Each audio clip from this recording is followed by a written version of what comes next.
Thanks for tuning in to Raising Me. I'm Adrienne Stein. This episode helps us parents navigate sibling rivalry. Our guest is Rebecca Hoffman, a longtime family therapist and director of Maine Health Center for Trauma, Resilience, and Innovation. She's also an assistant clinical professor of psychiatry at Tufts University School of Medicine. Check it out. Rebecca, so glad to have you here with us. Sibling rivalry is something I think anybody who has a brother, sister, older, younger, has felt this, knows what it feels like. But what in general are the causes of sibling rivalry? Why is it so common? So when you get any two children who's 2 or 3 or 6 children together in a space whose brains haven't fully developed, their relationship skills haven't fully developed, there is some natural competitiveness because they're in the same family system. You are going to have rivalry. You're going to have bumps. I mean, even you think about adult children when they get in the home together, like at Christmas. Oh, sibling rivalry does not end at age 12. Exactly. Or like when you leave to go to college. The reality is this is a lifelong dynamic for many families. Exactly. And it's very normal. It's very natural to have sibling rivalry. And more than anything, what it does is it creates, the way I like to look at it is it creates an opportunity for kids to learn conflict resolution skills. That's putting a positive spin on it. That's for sure. Are there any developmental stages like where sibling rivalry does tend to peak? There's not necessarily developmental stages, but more life events. So if there's any sort of major life change, that sometimes it sort of kicks up the dust, right, in a child's comfort zone, and that can cause sibling rivalry. There are certain ages and stages of life where kids might become more competitive or, fight with another sibling more. What specifically, like around what age? Just out of curiosity. Well, what I would say is really any time where kids are really close in age, you can sometimes it's almost worse when they're really close. It can be. Okay. Yes, it can be. And that might depend on gender. I mean, you look at like twins, and twins sometimes go in either direction, but often they're very well connected. They're the same age. But then if you look at kids that are 1 year apart, there's so much natural competition in their life for friends, for skills, for parents' attention, that there's often more rivalry than, let's say, if you have a 5-year age difference where the 10-year-old doesn't even see that 5-year-old as competition necessarily. They might want to bug them because it makes them solves boredom or it does whatever for them. My 12-year-old gets the 5-year-old going real good. Oh, yeah, it's funny and probably very easy for him and then he just kind of walks away. Right, and you're dealing with a riled up 5-year-old. Sure am. Yes. In fact, last night at the dinner table. Okay, that feels a little personal now. So different developmental stages, perhaps just competitive feelings just naturally arise. Yes. So there are, so when you think about any times in your family life when I keep saying the dust gets kicked up. So things get sort of bumped around or altered can cause more sibling rivalry because those kids subconsciously are kind of like, what's going on here? What's going on here? Like it causes that sort of angst can cause rivalry. It almost goes back to like the biological needs of children to really, from the most basic place, it's a competition for basic needs, and attention is a basic need. To be seen and heard. To be seen and heard. Yeah. And so when something throws you off, the first thing that a child is going to go to is that basic need. Like, am I getting my needs met? Well, is this sibling getting their needs met? Is this? And it can cause rivalry. Right, like I'm not, but it looks like they are for whatever they need. And it's just like that instinctual, like, feel that competition, that anger sort of arise. But like, what is the difference? You live with anybody. You're not going to get along and be all sunshine and roses all the time. So from your perspective as a family therapist, what is the difference between a normal sibling disagreement and where rivalry, or even a step further when something, more concerning is going on?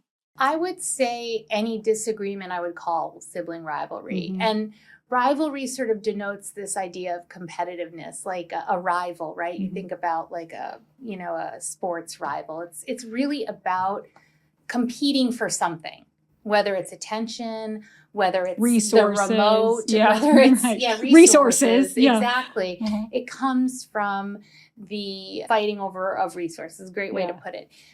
But when it gets concerning is really when it becomes more in the realm of bullying, where it's not fighting over, it's not bickering, it's not, I mean, there's sibling rivalry that is physical. I mean, we probably in our generation all grew up with being hit or pushed or whatever by a sibling. And each parent has to decide whether they tolerate that kind of rivalry, physical rivalry. And that's every parent's own decision. But there becomes a point where there's a power differential, and there's potentially one child who has more power, more strength, more intelligence by age, whatever, that they can be harming another child to the point that it's going to impact that child's mental health. Well, that's what to me, what I'm hearing too is that it doesn't have to just be physical, it can be mental. Absolutely. Okay. Emotional. It can Yeah. be, Oh. I mean, when you think about bullying in general, there's so many different types of bullying, even between people in a schoolyard. But that's true in the home too. And an older sibling, it would usually be an older sibling because they do have more power, more strength, more intelligence, right, just exactly. by age. That a younger sibling almost gets just bullied by that older child. And it really can be the worst thing that can happen is that the home can become an unsafe place for that child. And that's where parents have to decide what they can tolerate in terms of rivalry in siblings, whether it's bickering, whether it's fighting over a remote, whether it's pushing and wrestling, whatever it is. But then you always have to have a filter for, do all my children feel safe? Is this home a safe place? And what parameters, like no-go zones do I have to set so that all my children feel safe here? So how do we intervene though? If if it's like it gets to a point where, and maybe it's not, maybe it's a one-off, maybe it's not even something repetitive, but what is the best way for parents to intervene when it comes to sibling rivalry? That is a great question. I feel like in my own home, I Struggle deal with this all right? the time because it depends on, so I'll give my own example, is that I have a low tolerance for bickering. For whatever reason, it just really, we call it poking. Like stop poking your brother. Yeah. Yes. For some reason, I don't handle it well. Yeah. And so I come down really hard on no bickering, when probably bickering is a great way for me to help them learn conflict resolution. Like it would be great to say, okay, let's pause. Why are you doing that? What's going on inside of you that you feel like you need to do that to your sibling? And helping the children learn a self-awareness, which is going to be a skill for life. If you can pause them and say, go inside. What's going on for you right now? What are you feeling right now? And one can say, well, I guess I was bored. Or, well, he kept singing this song and it was annoying me. Okay, so what can you do when you're feeling that way? Could you leave the room? Could you ask him kindly? It's a perfect laboratory for conflict resolution.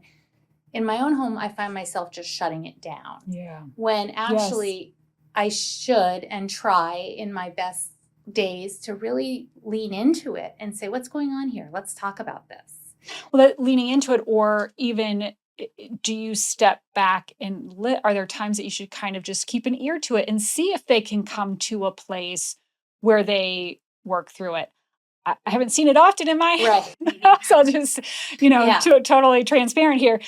Back to that point about just that's a skill, that's a life skill, the It conflict resolution that you're kind of learning in real time. So as long as everybody is safe, maybe it's just more annoying for us and we don't want to hear the bickering or the poking or whatever it Yeah. is. But, are there times where you kind of just take your deep breath Right. and listen and try to see if there's any chance they resolve it within reason. That is a great point, because one of the things I think we've talked about this in another podcast. One of the things about this parenting generation is that we sort of get over involved and manage things for our kids, 100%. right? So they grow up not learning the skills Yes. they need. So if we were to step back and just watch and see how they handle it, they might figure it out themselves. And wow, they feel like not only have they done it, they feel good about it, and it connects them with that sibling in the end. I'm with you. I don't often see it happen given the Right. ages of my children, Right. but I will often say, work this out yourselves. Yeah. Find a way to work this out yourselves. And I'll stay and watch, sometimes with some coaching, but it is great to help them, as long as everyone's safe, to figure this out yourselves. Could you each have 5 minutes with the remote? What could be things that Right. could work where both of you feel like you had a hand in the resolution? Right, like a problem solving. Yeah. I also too wonder when it comes to stepping in, I've talked about this. My middle child is 12. My youngest is almost 6. So just right at about 6 years apart. And so when I hear them with the bickering or somebody's poking somebody else, I tend to jump right in and protect Jack, my youngest. And it's probably it is because Will is older. Mentally, he's very savvy, Yeah. and Jack, I'm trying to keep in this sunshine, light, positivity, as a birth order thing too. But I have tried to pause also and think of it from Will's perspective a little bit more, because I that doesn't seem like it's always great to just jump in and protect Jack or the youngest. Right. But I think for a lot of parents, that's the instinct, is to protect the youngest in the two. Of course. I think one of the sort of unintended consequences to be aware of is that might make Will feel resentful of Right. Jack, I mean, it right? almost makes it worse. It's it's cyclical. Right. Great. Right. Fantastic. Really doing a great job here. Wonderful. There can be some positives that come from sibling rivalry too. Does it push you to want to do better and be better? I mean, obviously there's probably a limit when it comes to competition, being at a healthy level. The reality is a little competition can be good for you. Right. Competition is part of the world, right? Mhm. It's the world we live in. And so, again, thinking of it sort of as a laboratory for life, it does allow, competition can drive people to do better if they can, tolerate it. It can cause you to really see what you want to be in life. If you're somebody that hates that competition, you don't want to go into a highly competitive job as an adult. You want to go into something that's not so competitive potentially. So it really can teach each kid about themselves. I think one of a few of the beautiful things that sibling rivalry can teach kids, if parents can help, is it can teach empathy. Yeah. So what is it course. like for that 5-year-old when you are making fun of him and he's getting so distressed? What do you think that feels like for him? My children are 1.5 years apart, and so the competitiveness is really intense. I'm a 1.5 years with my brother too. So you know that. Well, it's just your point earlier really hit home that we were only 1 year apart in grade at school. Exactly. So these are my friends. I should have a later curfew, all those things. But really, we're so close in age. For parents, they just kind of bundle it all together. Exactly. Yeah. That's exactly. And that is just that just is a breeding ground for competition and rivalry. And so again, as parents, not always deferring to protecting one kid, especially when they're close in age, because the other one's wait a second, he's only a year younger than me. Why are you always going to his side? Or just teaching empathy. What do you think it's like for him that you're a year older and that you have, because you're a year older, a grade older, that gives you power. And so it's not all a negative thing. It can be very, very positive. It's natural. It's in every family. It's perfect opportunity to learn skills for life. As long as parents really know what you're comfortable with, what the sort of the parameters of safe rivalry are, and that the kids know that as well. I think too, just thinking to some external factors, seems like that could really amplify sibling rivalry. I think of, divorce or blending a family, those kinds of things. So how can those types of life events fuel sibling rivalry? And then how can we help as parents? Yeah. So any event that disrupts the family system sends kids into their most basic brain, which is the part of their brain that says, am I getting my needs met? It happens without them even knowing it, that when the system is disrupted, they're immediately like, I need this to survive. And so that's going to kick up sibling rivalry, because they're competing against this other entity for attention, for whatever it might be. And so as parents, just knowing that any disruption in the family status quo is going to kick up the dust, it's going to potentially cause sibling rivalry. We have this saying, hurt people, right? Yes. And so when one child is feeling hurt for whatever reason and is hurting another kid in the family, another child in the family, that should be a red flag to the parent that something is going on for the one who's doing the hurting. Maybe they're being bullied at school. Maybe they're really struggling with something, but if they're going over and above like typical sibling rivalry, it would be worth looking into what's going on for them. Yeah, really dig in. Really dig in. Yeah. Really dig in. When there is sibling rivalry going on, that is so stressful. Like I can feel anxiety rise when and when I know what's about, like I can see it coming 3 steps ahead, and it's like the tension, I can feel it actually just talking about it. Yeah. So like just for parents, what can we do to manage our own stress and our own emotions when we're handling sibling rivalry conflict? This is one of those, again, our families are a perfect laboratory. So we want our kids to learn how to manage their emotions, right? And they're going to do what they see us do. So we need to manage our emotions. So if we're getting dysregulated and upset, if we can stop and take a moment and calm ourselves down and say maybe to the kids, listen, I'm going to take a moment and take a breath because this is really upsetting to me, or this is really distressing me out. Like I am stressed out. Right. Yeah. And your bickering is stressing me out. So I'm going to take a minute and I'm going to take a breath and calm my body, and then we'll talk about it. Or I'm going to take a minute. Can you try to work it out between the two of you in a nice and kind way? You are showing them that you are taking care of yourself, which is the best lesson for kids in the whole world. Modeling it. You're modeling that you're important to you, they're important to themselves, and you're important enough to yourself that you're going to take care of your body first and foremost. And you're going to calm your body, and you're not going to come at them and just discharge your stress on them. You're not going to just yell at them, but you're going to take care of you, and that takes care of them.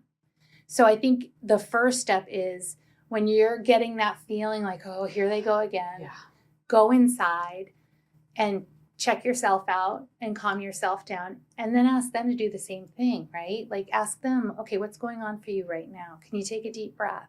And help them learn to regulate their emotions as well. Yeah, a moment of self-reflection.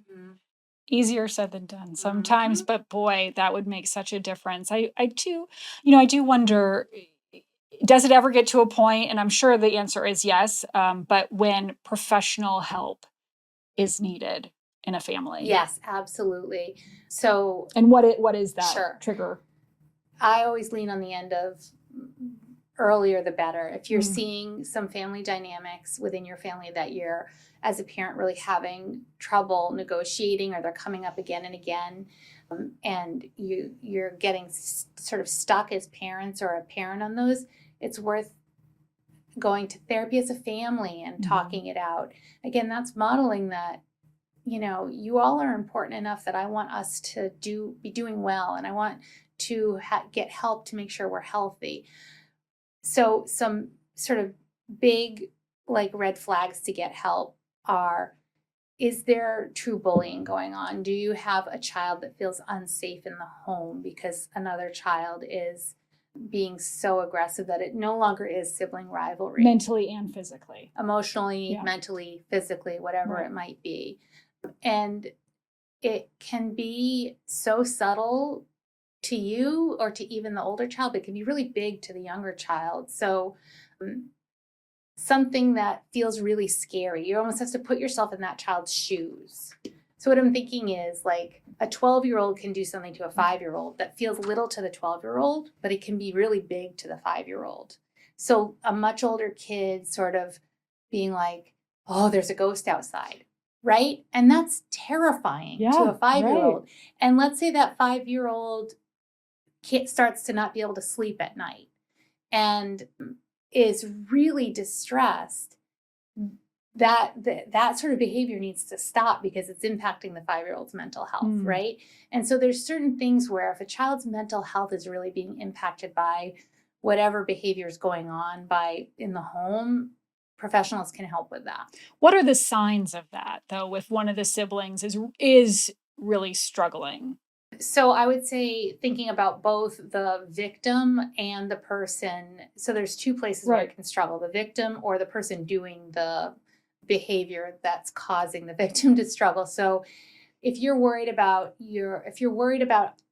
any of your children, like that their mental health is being negatively impacted, if they're upset a lot, if they're worried a lot, if they're sad, if they're coming to you a lot for help, and you're not able to resolve it, or it keeps happening again and again and again, then it's impacting their mental health. And we know the rates of anxiety and depression for kids are skyrocketing. And so my sort of trigger for going for professional help is actually pretty low, because I just think kids already right now are just riddled with anxiety and depression in the society we live in. And so if they're also getting a lot of that in their home, where it's supposed to be safe, and they feel unsafe.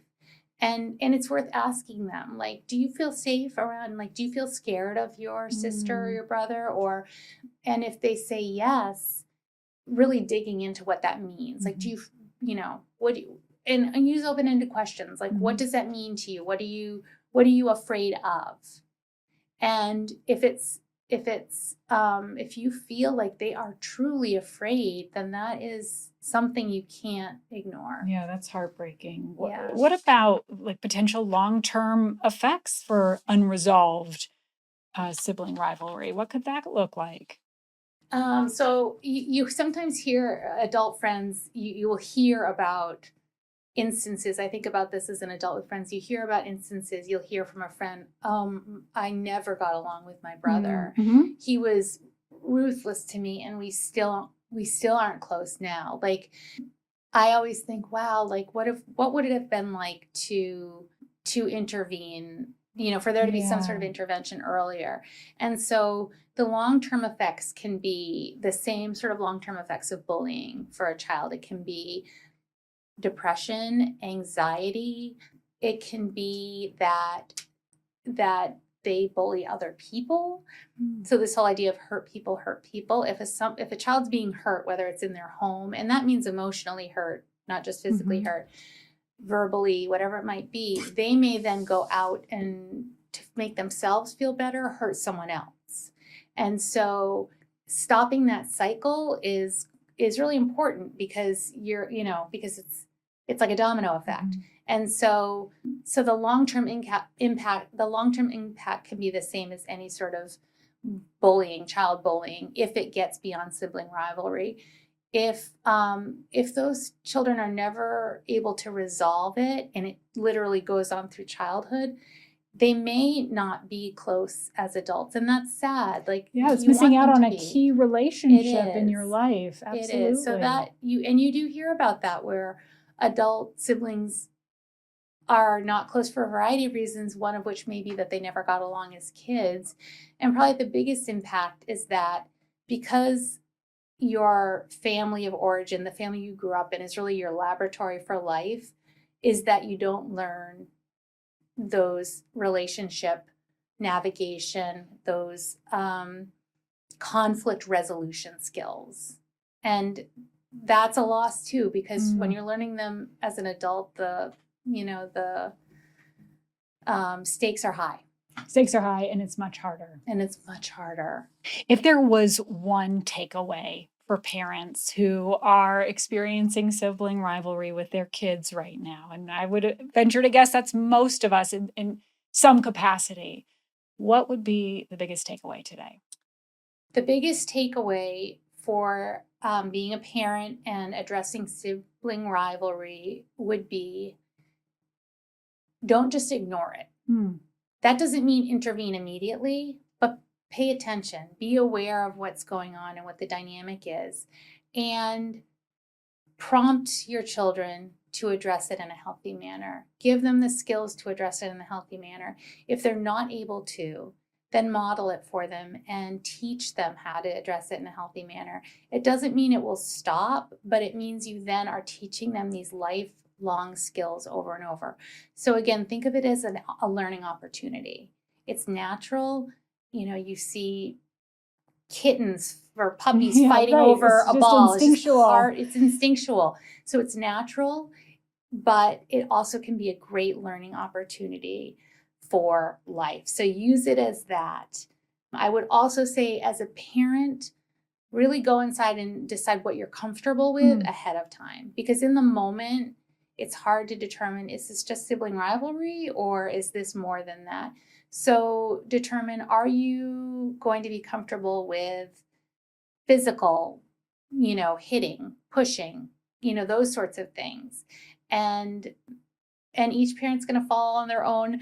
I say absolutely no physical violence whatsoever, same. but then sometimes someone pushes somebody and I'm like, oh, that was physical violence, but it was so subtle because they were in the middle of wrestling, let's say. And it's, so decide ahead of time, what are you comfortable with? What is okay in your home? And verbalize that to your children. Like, all siblings fight. This is a no physical violence home. We don't put our hands on other people's bodies. So if that happens, these are going to be the consequences. And so the kids know those parameters. And if they cross them, then they know what the consequence is going to be. Yeah. Awesome. Setting those clear guidelines. Rebecca, clear guidelines. Thank you so much. Always Absolutely. appreciate it. And I do want to mention we will have more resources on our website, which is wgme.com/raisingme. Really great conversation, Rebecca. Yes, Thank you so much. I am always so grateful to get to talk to Rebecca and hear all her insight that she shares. And a couple of things really stuck with me from our conversation. One, I have noticed I'm really much more mindful of the interactions I'm watching with my children. Trying to pause before jumping in to be the peacekeeper or the crisis negotiator, kind of let them figure it out a little bit more on their own, knowing that these really are lifelong skills that they're working on. Empathy, perspective taking, negotiation, compromise.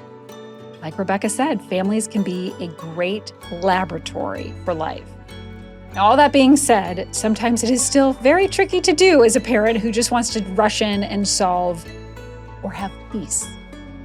The other thing I'm really holding on to from our conversation is just the importance of these relationships. And as parents, what a gift to give our children as we try to help nurture and support positive sibling relationships. I mean, think about it. No one will ever have the chance to know you like a sibling. They are there through the highs and lows of growing up, and it is really important for me that my kids are close, always. Knowing they always have each other to lean on in every phase of life. Look, they may not always agree or even get along, totally get that. However, my goal is to get them to a place where they will always want to repair or reset and value those relationships with each other. Thank you so much for listening to Raising Me. I'm Adrienne Stein. This episode is edited by Megan Littlefield and produced with Nate Eldridge. Please follow Raising Me wherever you get your podcasts and consider a positive rating and review so others find the message as well. Wherever you are, I hope you learned something new and get to take a little time for you.